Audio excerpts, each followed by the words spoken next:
Here's a quick rundown of the gutter guards that I bought, why I bought this type, and how I'm installing them. So there's a lot of different types of gutter guards you could buy. You could buy the plastic rollout mesh, you could buy the chicken wire, you could buy the foam that sits in your gutters, but I went for the higher end type, and I'll tell you why.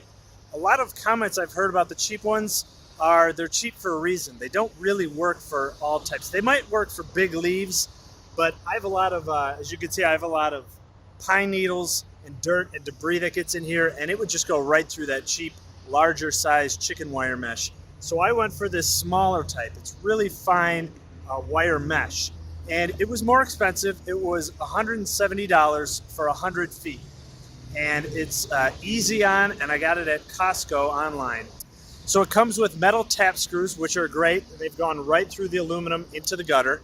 It came with a socket for the tap screws, which is really convenient.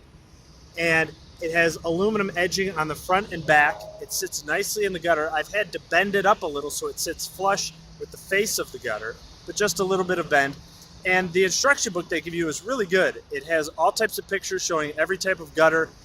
If you have a certain type of gutter, how you should bend it and install it. So what I mean about bending the gutter guard a little bit is this is supposed to sit, from the diagram, this is supposed to sit flat on the gutters.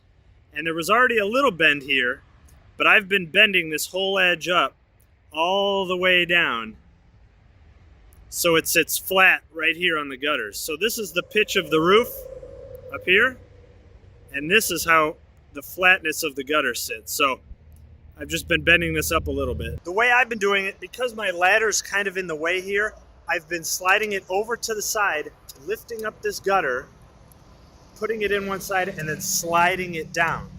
So here, let me show you. I'm 20 feet up in the air right now, which is why I don't like cleaning these gutters. But I'm able to get it under the shingles, and then I slide it all the way down. So once you get one lip of it in, you're able to slide it all the way down and get it in place. So I'm having one end under the shingles, and then this other end sits right up flush with the gutter. But I tuck one end under the gutter, under the shingles like this, and then I'm able to slide it down. And if I hit a little joint on the shingle there, I just lift that up, and I can get under it. And then I just keep sliding it down until I get to, I'm using, obviously, normally I'd be using two hands for this. And I'm just pushing with the one end. So I'd push with one end down here, and then I'm pulling with the other end over here until it gets right up to the old edge, and it sits nice and flush there. I could push this down. I can make sure this is overlapped. But you can see how nice and flush that sits on that lip, and it should be flat with it. And you can see how small, like this, even the rocks from the shingles aren't going through here. So I know, these pine needles aren't going to go through either, which is why I got it, because I have pine needles from all of those trees. And when I do that, then I take the drill and these metal tap screws, and I put in, one a couple inches from the edge, the middle, and then a couple inches from the other edge here. So I just set it there, make sure it's pulled out, and it goes right in.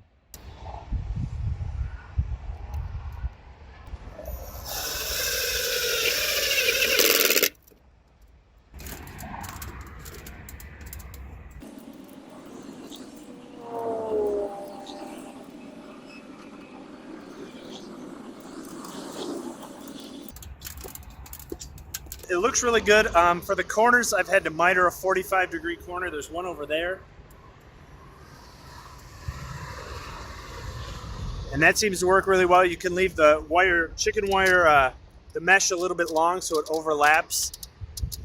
But so far it's gone pretty quickly. The hardest part has been moving the ladder. Installing the straight sections takes, a couple minutes. You just put 3 screws in per 4-foot section.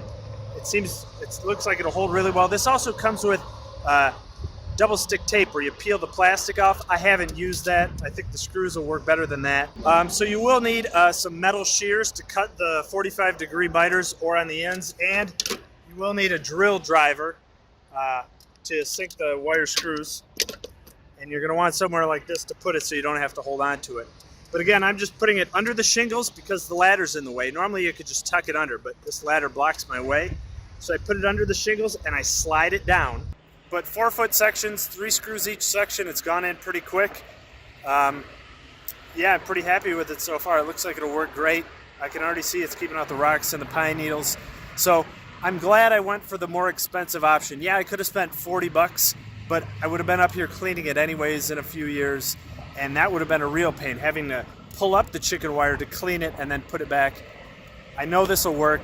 Spend a little bit more now and save a lot of time later. So I hope this helps, and let you know if you have the same problem with pine trees, kind of go with the better option, I would say. Go with the finer mesh gutter guards.